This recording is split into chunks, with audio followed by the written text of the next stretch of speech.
Hi, guys. Welcome back to Subto Shauna. This is The Way, episode 49. Today, I have Nathan Turner on the show. Nathan has been investing in mortgage notes since 2008, and he hosts a DME. We're going to talk about what that is here in a little bit. He created Earnest Investing Company so that he could help educate and guide others in investing in mortgage notes. Welcome, Nathan. Hey, thank you so much. Good to be here. Yeah, thanks for coming on the show. Pleasure. I've got a bit of a cold, so if I suddenly Oh, start coughing like crazy, then oh, you'll know. I didn't even notice. All good, all good. So, so let's start with who is Nathan Turner? Give us a little background about where you've been and how you came to create Earnest Investing. Yeah, sure. So Nathan Turner. So the thing that is probably most unique is I live in Canada. So I'm just outside of Calgary, Alberta. We're just on the west side, so that much closer to Banff, Alberta, which is as pretty as the pictures are. If you've never been, I highly recommend it. That should be a bucket list item for everybody. I got into note investing in 2009. Everything I do is in the US. And so 2009, I was introduced into this whole idea of being able to buy and sell mortgages. And I was like, oh, that's an interesting concept. I'd never had heard of that. I didn't know you could do that kind of a thing.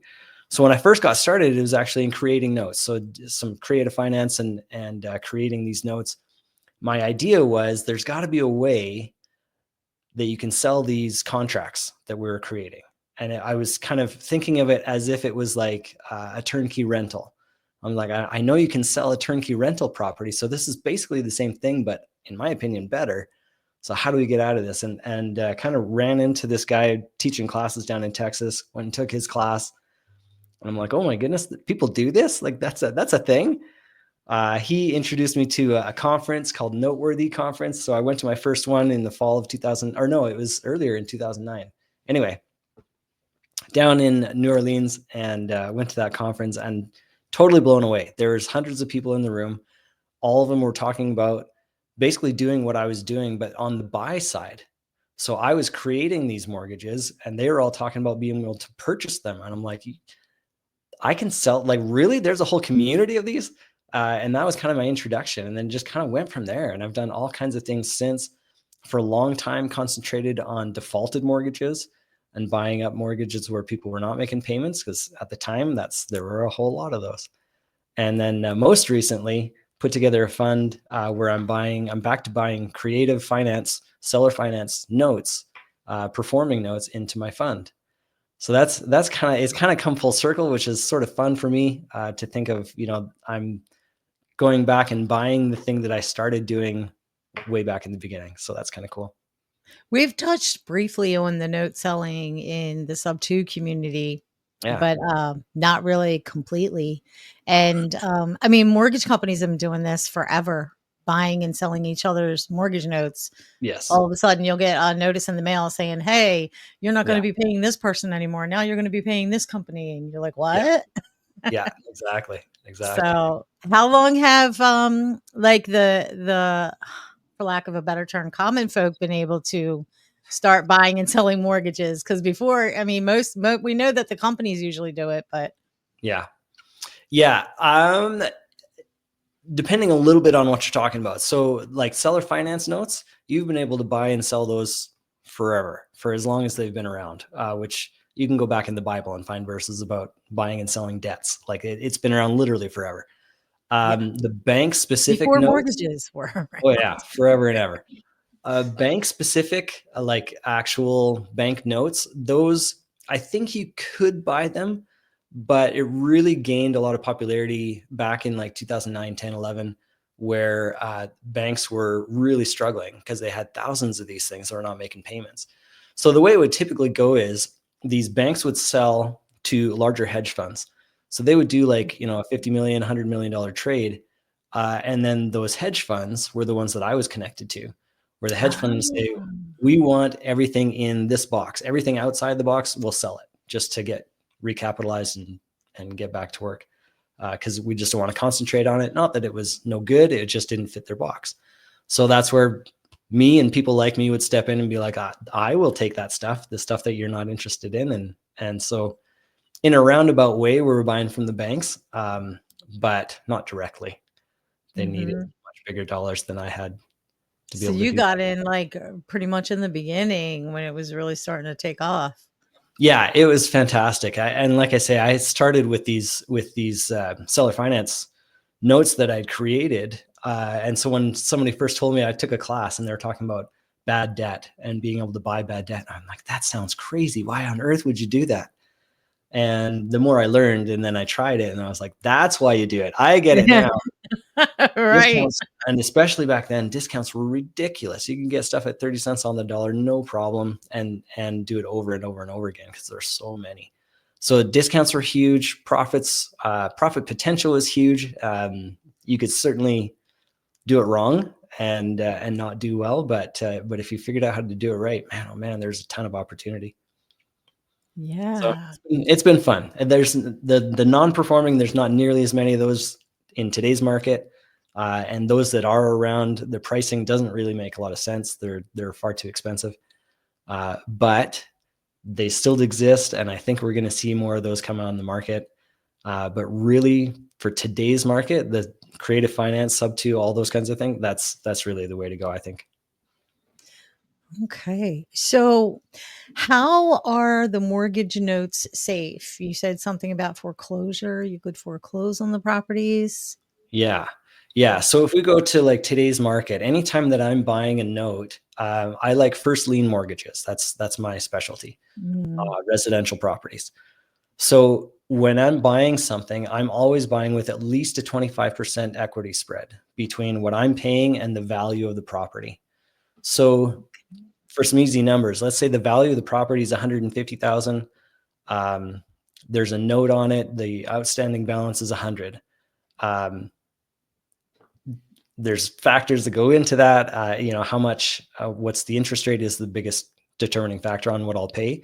But let's mhm, call it $85,000. I pay that. So there's going to be a huge spread there between my purchase price at 85 and the property value at 150. There's a large gap in there. So if the person does quit paying, if I need to foreclose, if we have to go that direction, I take back a property worth 150, even in a down market, let's call it 130, 125, 110. There's still an equity spread there for me. okay. Um, so I forgot what I was going to ask. Have you had any that go wrong Oh yes, definitely. over the Yeah. past decade? A lot or a little? Like, what's the percentage? Or Oh, like, it's not often. I would say, and this is specifically talking about with when I was buying non-performing. Um, so the situation, and this will help kind of back it into how many go wrong. So the situation would be, I bought a non-performing note. We end up taking back the property. Let's say it was vacant. So we did a foreclosure, we take it back. And then it's only after we actually own the property that we can get inside. Once I own the property, now we get inside and we go, oh shoot. And it's, we thought it was worth 100 and it's worth maybe 60, you know what I mean? And some oh, that profit margin shrinks really, really fast. Um, Rare. It's not often that would happen. I did a lot of foreclosures, and almost always the house was in decent shape. Probably not great, but not ransacked. It was, mhm. okay.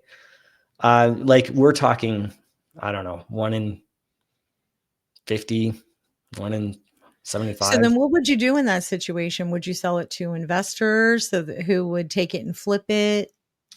Yeah, I typically, I'm doing this from a distance. I'm in Canada, so I'm not really interested in overseeing some kind of major renovation. So I would Mhm. just sell it, get out of it for whatever I can. Usually I still would come out okay. But yeah, there were some times there where it was at a loss, which is fine. Sometimes that's how it goes and that's part of the Mhm. game. And we get out for what we Sometimes you can. win And big, sometimes you win little. Same yeah, thing for losses. yeah, yeah. Yeah. And then we turn around and do it again. So the percentage of the wins over the losses is got to be really good for you to be doing well in this, right? Yeah, and specifically with the non-performers. With the performing notes is a totally different story, where we're looking at buying notes where people are making regular payments. They've been in there for, however many months, anywhere from 3 to 12 months, where they've been making regular payments. Those are far less risky, where I can get in and with fairly good accuracy, I can predict what that note is going to do over the next 2 to 5 years. And so then the seller, if they decide they want to sell the house, your note would get paid off. Yeah, that's right. So I encourage, there's been a couple of times, excuse me, where I would go back and approach the borrower, the homeowner, and say, look, whether it's to sell their property or just refinance with a bank. So here's a situation a few years ago where the rate of the note was sitting at around 9%. And then I approached him and said, look, I know your credit is decent. Are you interested in just refinancing at a bank? And here's what that would look like, by the way. Here's an amortization chart at 9%. Here's an amortization chart at 4%. And his eyes get all big and he goes, oh, wow. Yeah. Okay. So sure enough, he goes back to the bank and refinances and Your everybody note wins. gets paid off. Yeah. Right. Yeah. Yeah. Love it. Do you have, I mean, I'm sure you have a proven system, but do you just like buy and sell notes, or do you have like a course where you teach investors about this, or do you like partner with people? What all does your company do? So my main business is just I run a fund. So Oh, I okay. go and look Hedge for fund. investors. Yeah. So I Okay. I go and get investors. They invest into the fund. I go out and buy performing notes. They get a return. I get everything over and above that return, and everybody's happy. That's the main business.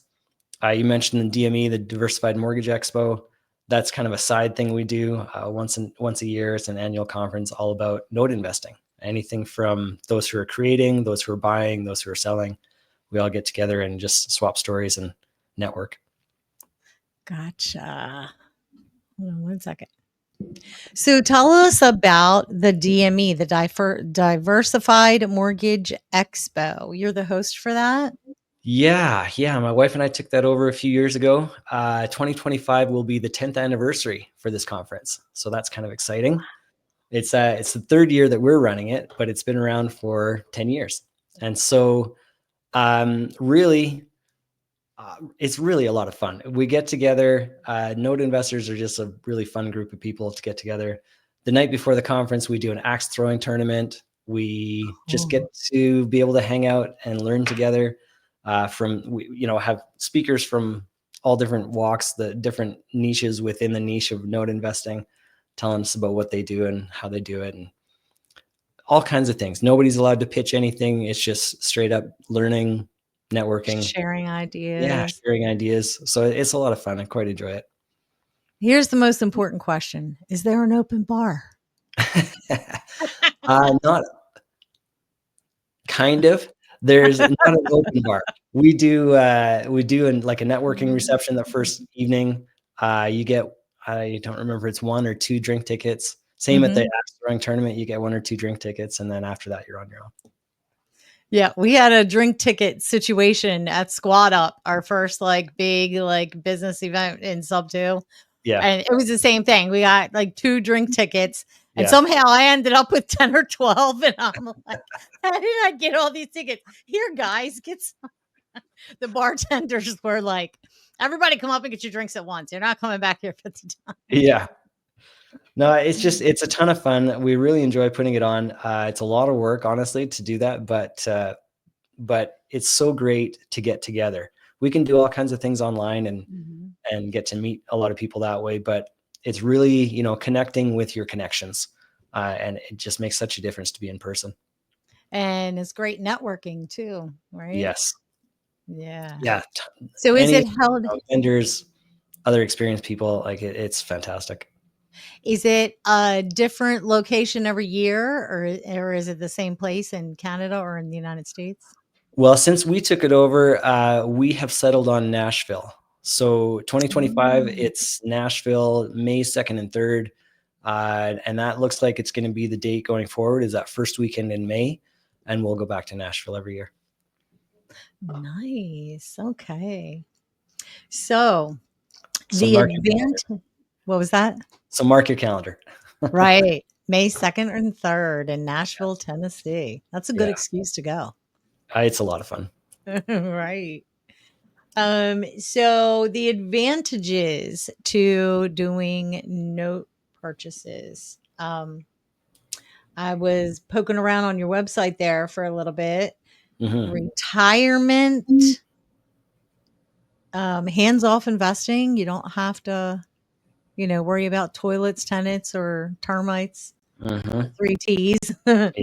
Yeah. It's secured by real estate. You have fantastic returns, solutions for homeowners, established cash flow. Yeah. So, what else can you add in there? Let's go with the story of why it's so great. So let's look at this one from a couple years ago. It's that same one. So here's the rest of the story. There's this guy, he wanted to refinance. The rest of the story is this. He wanted to refinance and he was ready to do that. He went back to the bank and everything looked like it was all a go. The bank came out and did an inspection and said, look, you need a new furnace. What you've got in there just isn't sufficient, and it's not something we can't, get our insurance because the furnace in the house is just not up to par. So he's like, yeah, I get it. The cost for him to replace the whole furnace system was like $13,000. Not money that he had on hand, not something he could do. So he came back to me and he said, so here's the deal. Bank's ready to go, but here's the obstacle. I don't have that kind of money. So I don't know. It looks like we're stuck. And I'm like, so what you're telling me is if you had a new furnace, we could get you back on track and get this deal done. He says, well, yeah, I guess so. So I checked it out, make sure that's, it's all on par. And yes, was the real story. So I then can front that 13,000. We added it to the payoff of the loan. So now he's got a new furnace in his house. He's got a lower interest rate on his loan.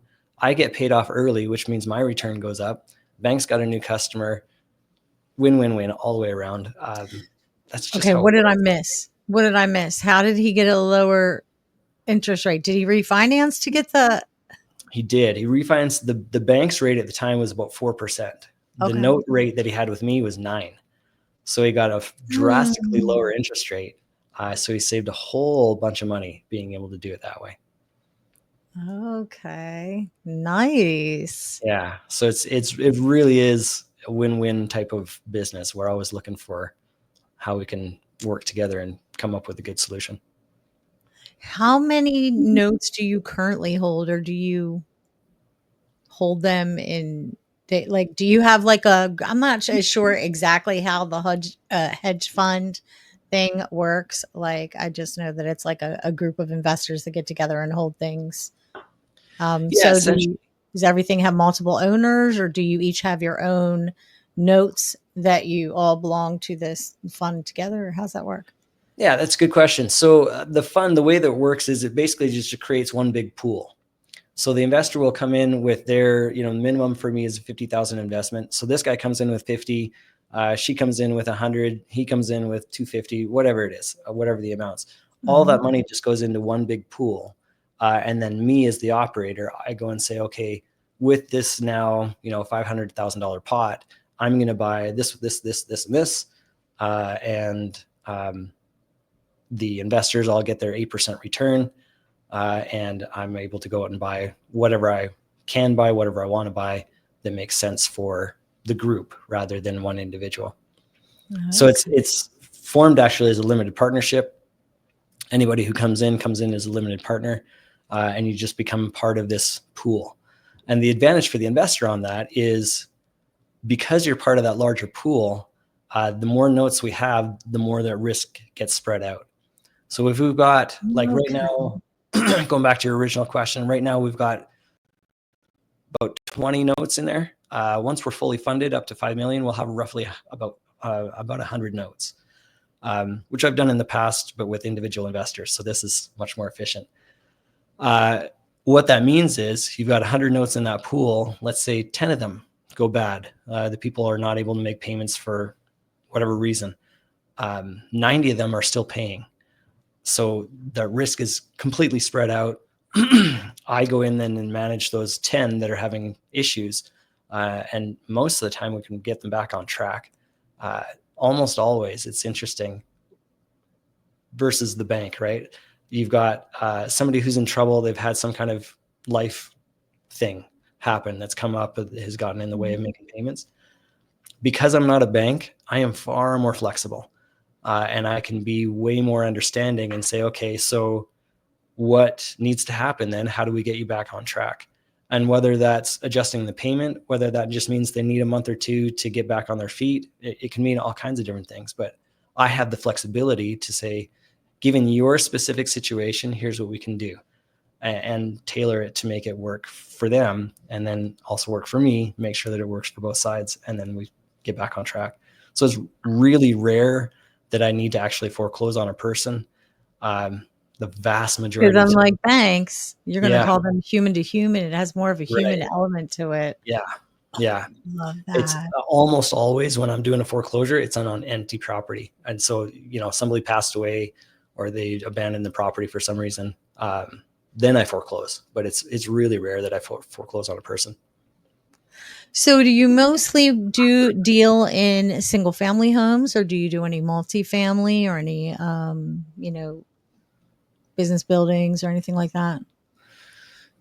Me personally, I'm just a residential guy. I Mhm. like first lien residential mortgages. There's definitely opportunities for multifamily and commercial and hotels and anything that has a mortgage on RV it. Yeah. parks. Oh yeah.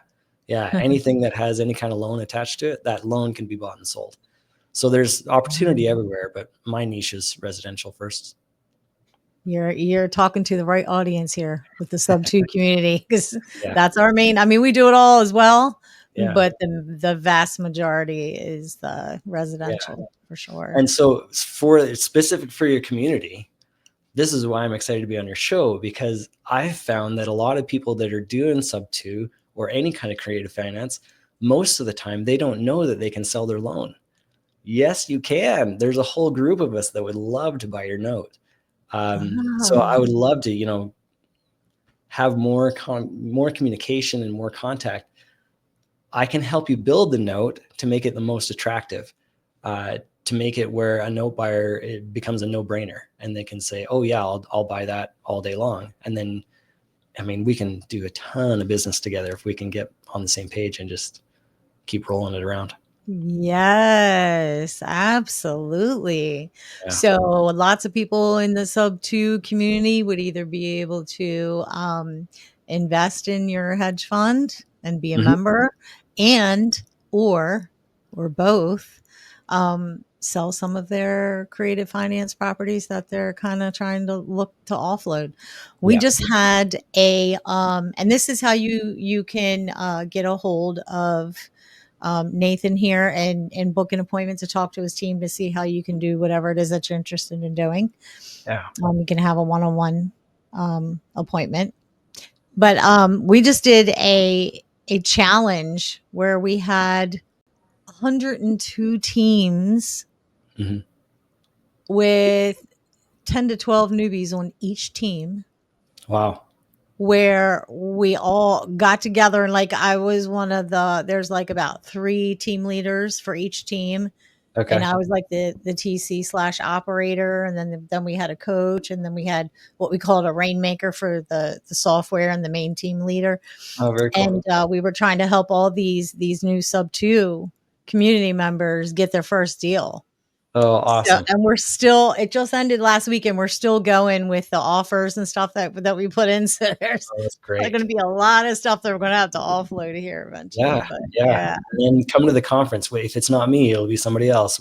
Somebody will buy it. Oh, so there's lots of other hedge fund people that go to that conference too, besides your. Oh, yes. Yeah. Yeah. Yeah. It's Oh, interesting when we do a kind of a survey at the beginning, who's brand new, who's created a couple of notes, who's bought a couple of notes, whatever. I'm really surprised at how evenly spread out it is. We've got just as many newbies as we do people that have multi-million-dollar funds. Like it's fascinating to me to see that kind of diversity come together and just network and hang out together. It's really cool.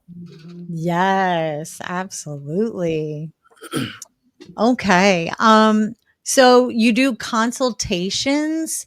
Is that like a consultation to like if someone's interested in investing, or just like what kind of consultations do you do? Um, we're using fancy words there. I'm very happy Got just it to from chat. your website. I know. The marketing guys.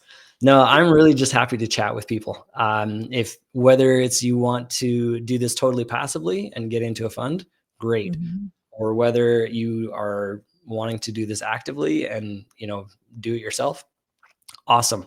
I don't have a course. You asked that earlier. Actually, we never came back to that. Right, right. Um, I don't have a course, but I've got some really good friends that can teach you the business.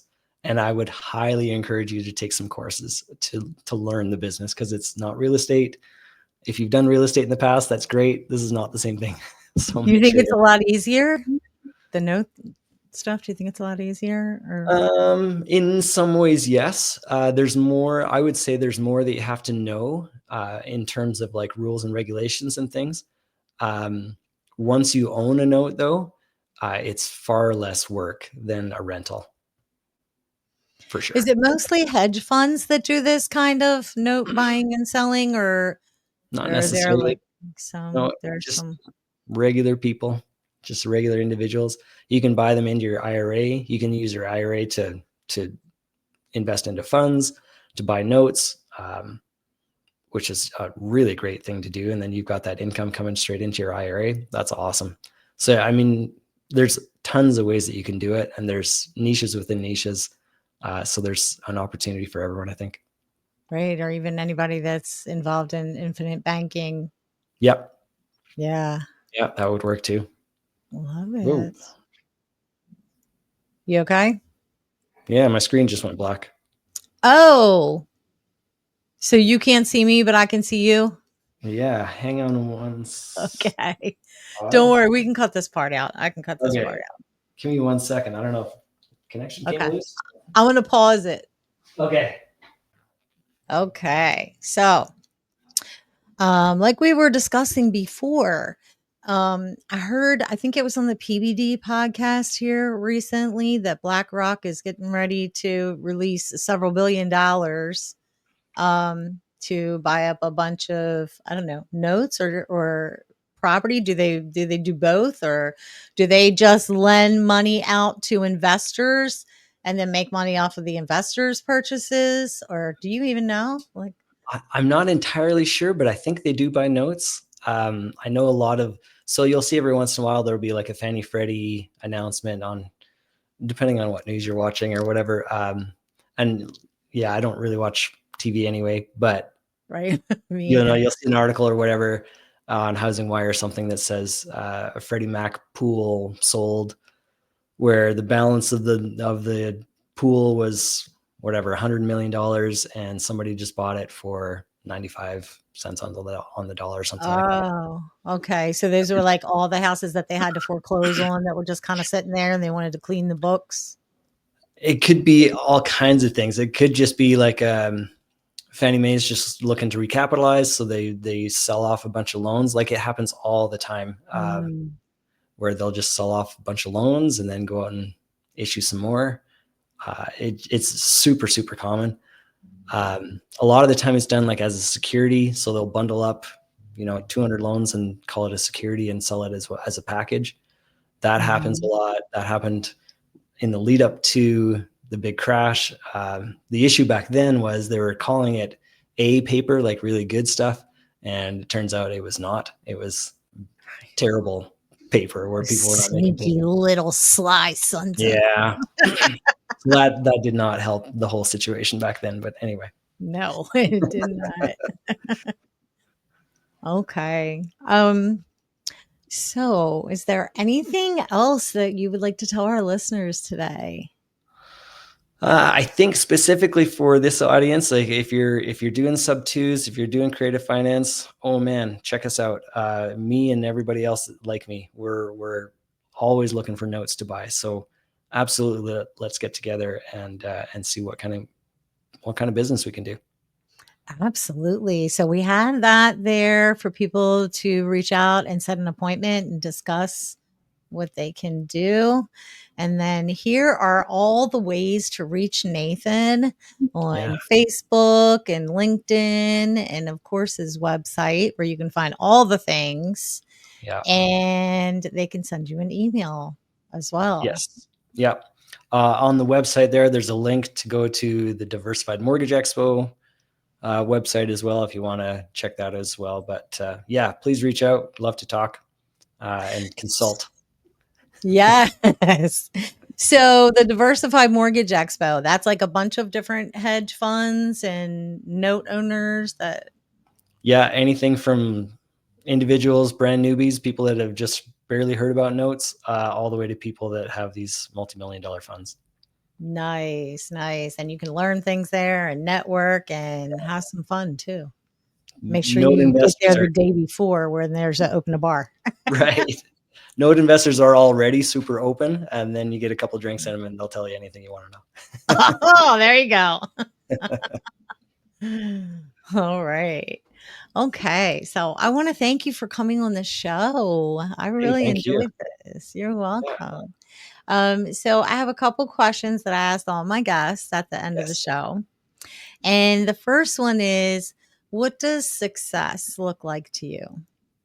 Ooh, great question.